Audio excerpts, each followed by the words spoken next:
Hey y'all, and welcome to another episode of the Premed Voice, the podcast where your voice is heard.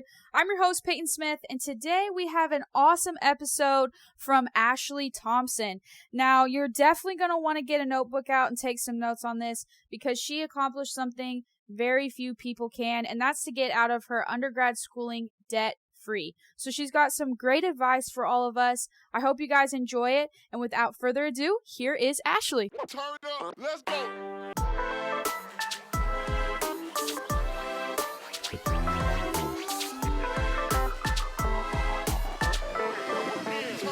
Let's go.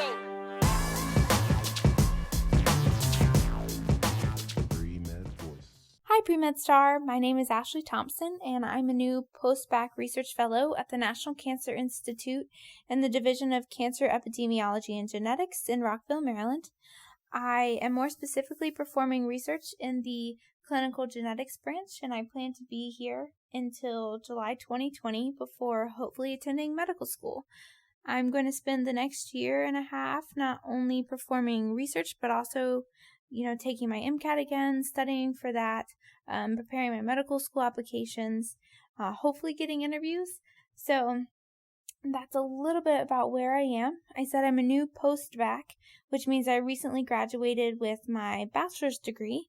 For me, I received my Bachelor of Science degree in biochemistry from Converse College, which is a small liberal arts women's institution in Spartanburg, South Carolina. We're about an hour south of Charlotte, North Carolina.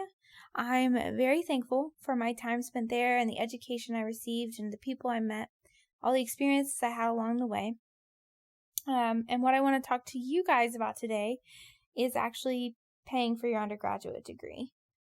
Because of the availability of student loans, either through the federal government or through other private entities, I feel like this topic is somewhat avoided or neglected. I also feel like it's something that can sometimes be a sensitive topic of discussion for other people, and rightfully so. I know for me, if you'd asked me 3 years ago when I first entered college, it would be a sensitive topic for me. But I've learned through my experiences, and that's why I want to share them with you guys today. So I grew up in a single-parent home in rural North Carolina.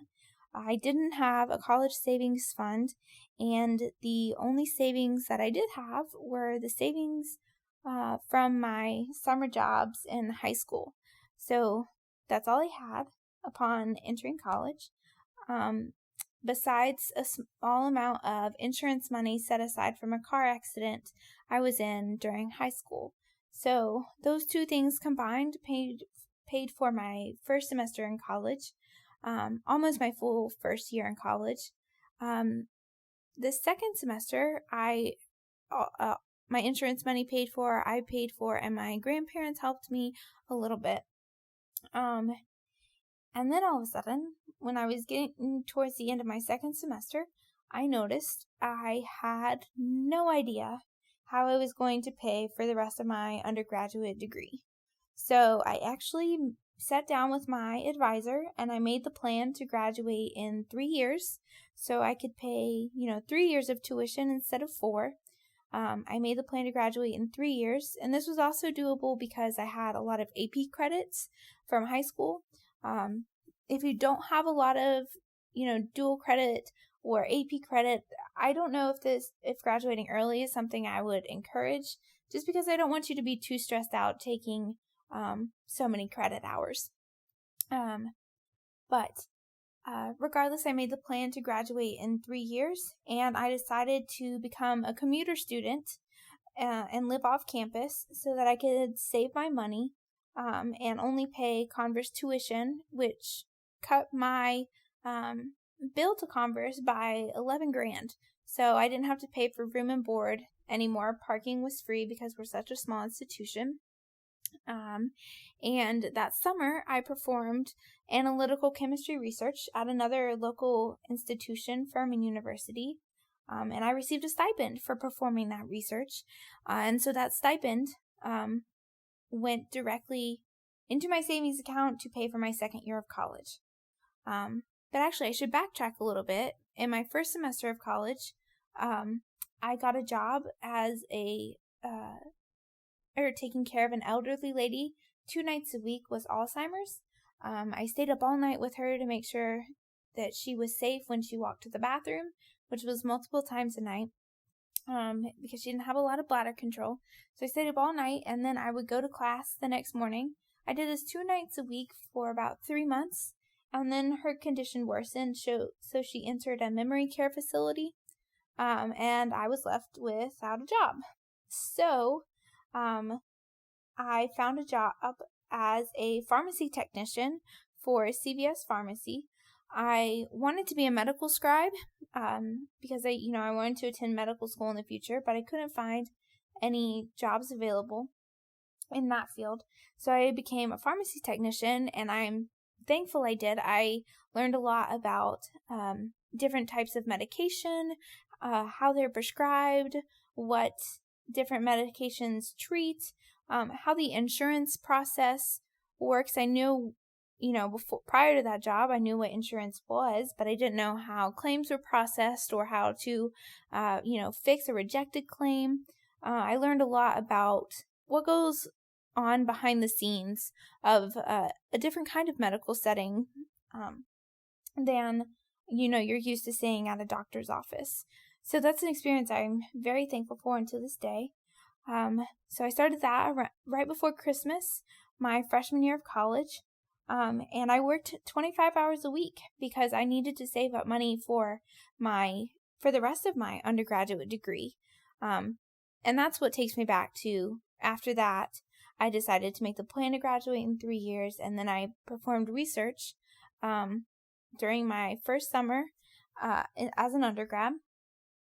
So that also meant that the money I made as a pharmacy technician during the school year could go towards my rent, my electricity, my Wi-Fi, my gas, my groceries, and the money I had saved from my performing my research during the summer could pay for my undergraduate degree. So that's what I did, and I actually was able to save some extra money so that in our short winter semester in January, I was actually able to go on a small study abroad trip to Greece and Italy. That's something I enjoyed thoroughly, and I would encourage anyone who has the means to study abroad. But it was also very empowering to know that, I had paid for that trip myself. I had gotten myself there, and maybe the only thing that I hadn't paid for myself was a couple, toiletry items in my stocking from Christmas, or, I don't know, a new scarf I received from my family. So it was very empowering to know that I had done that myself, and I was riding on that confidence while walking the streets of Europe, which was so much fun. So back to paying for my degree. So I continued working at CVS once I started my second year of college. And again, that was paying for my rent and my groceries and my gas. And I made the plan to perform research again after my second year of college so that I could do the same thing. So, have that stipend again, pay for my tuition the next year, and then have the rest of the money I made as a pharmacy technician go towards paying my other bills. So I had a pretty good plan down. You have to be disciplined and about saving your money. And, sometimes it is a little hard. Sometimes your friends might want to go to the movies on a Friday night, but, movie tickets are expensive now. They can be like $12 a pop, and then you've got to get popcorn and your Coke to go with it. And so before you know it, you're at $30 just on one Friday night. If you're to do that, once every 2 weeks, that's $60 a month. And that adds up quickly. And so you have to be diligent with saving your money, and it's not fun like I just mentioned, but you have to look at the bigger picture and know that you're investing in your future, you're investing in yourself. And so every hour you put into studying, you're essentially paying yourself because you're paying for your undergraduate degree, and you're helping yourself be more successful in the future and not weighed down by your student loans. So I definitely would encourage, being diligent and sitting down and making a savings plan. I'm sure your financial aid counselors at your institutions will be happy to sit down with you and maybe talk about ways to save your money or different jobs that you can get. There's several opportunities for jobs that aren't, off campus. If you don't have a car, getting a job on campus is something that's very doable at most institutions. I know that some student government positions give a small scholarship. I know that you can be an RA, and those can give small scholarships, or some pay, by the hour. I've heard that as well. My institution also had a tutoring center, and so I was paid hourly for my time tutoring. So I really had two jobs during the school year. I was a tutor. I tutored general chemistry, and I worked as a pharmacy technician. And so those together, help me pay for school, save my money, and that sort of thing. So since transportation, can sometimes be tricky, you can get jobs on campus. There's also jobs within your cafeteria, or if you have a coffee shop on campus, or even the bookstore. And so always look for those opportunities as well. And you can always, again, talk to those financial aid counselors. Something else I want to briefly mention is I actually didn't pay for my third year of college. I was actually accepted into the NIH's undergraduate scholarship program. So this is not only a, scholarship-based program, but it's also a need-based program. So yes, you have to meet certain thresholds to be able to be accepted or to be considered for the program. And then the rest of your acceptance is based on your interviews, your essays, your letter of recommendations. So a little bit about that program, which has been such a blessing in my life. The NIH UGSP is what I'll call it, awards up to $20,000 a year, depending on your current needs, to help pay for your undergraduate degree. And so you can, as long as you're interested, that's the only other thing, as long as you're interested in biomedical research or a career within the biomedical sciences someday, being a nurse, a pharmacist, a dentist, even just a scientist. So you have to be interested, somewhere healthcare or science. Regardless, so you can renew the scholarship as long as your grades are still in good standing and you still meet the threshold for needing the scholarship. But you can renew it for as many years as you're in college. You can apply for it starting as a senior in high school. So technically you could get it over the course of all 4 years of your undergraduate degree. So one of the amazing perks, I think, to the scholarship is, yes, it pays for your degree, but it also gives you the opportunity to work as a federal employee for the NIH after graduation. So you, for as many years as you're awarded the scholarship, or as many years as you are employed or are required to be employed by the federal government performing research at the NIH. So you can defer that payback period, is what we call it. You can defer that payback period if you're going to attend medical school until after that and do, a residency with the NIH. Or if you're going to attend grad school, you can do a postdoc there. So you can defer it for legitimate reasons such as, furthering your education. So that money, I was getting ready to pay for my third year of college with the money I had saved up from research, but then I was awarded the scholarship, so that paid for my whole year of school, and I received the difference in a check that could pay for all of my expenses outside of tuition at Converse. So that was such a blessing, and I will forever be grateful for receiving this scholarship. If you have any questions about it, feel free to message me on Premed Star. That's also how I'm currently working for the National Cancer Institute.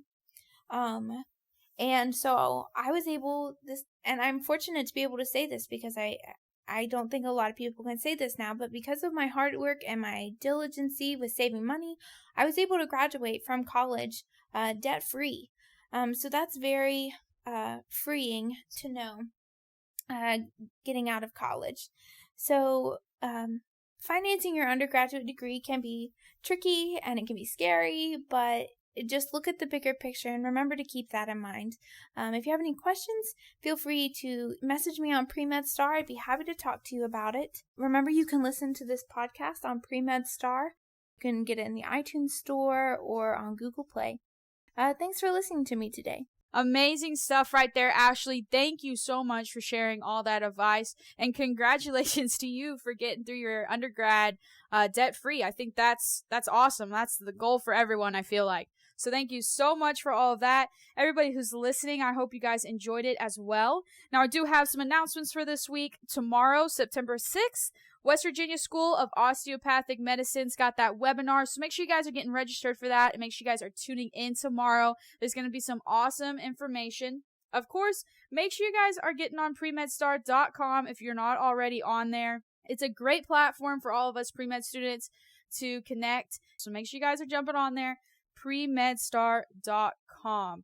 Now, if you guys would like to be featured on this podcast, just like Ashley was today, please email us at voice@premedstar.com, and we guys will give you all the information you need to be on here. Now, the last reminder I have for you guys is going to be to press that subscribe button. We really appreciate it every time you guys subscribe to us. You can do it on any platform, whether you're listening on an iPhone or an Android. Just hit that subscribe button, and then don't forget to share it with your friends and family. I really love the content we've had on here so far, and I hope you guys have too, and I hope you guys want to share it with everyone. So make sure you're pressing subscribe and sharing us. That's all I have for you guys today. I really enjoyed today's episode. I hope you guys did too. Thank you so much for taking the time out of your busy schedules to take a listen to us, and we will see all of you guys next week. Turn it up. Let's go.